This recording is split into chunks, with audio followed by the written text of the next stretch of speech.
Цъфнало дърво от хартиена торбичка за храна.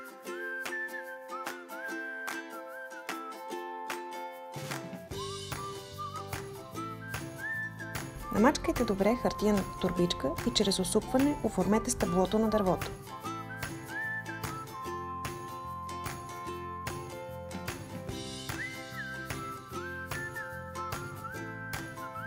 Горната част от торбичката накъсайте на ленти, които да усучете и да оформите като клони.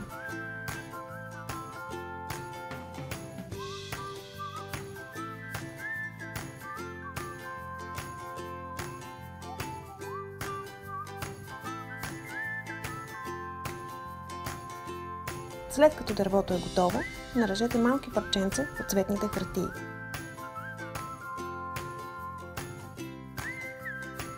Намачкайте ги.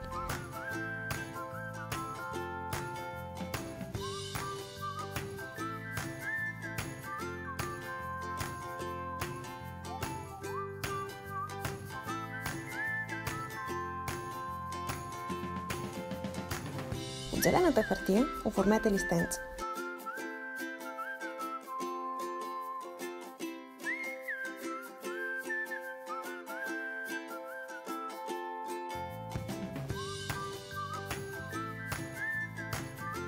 С сухолепило залепете цветчетата и листенцата едно за друго, а после заклоните на дръвчето, което вече е готово.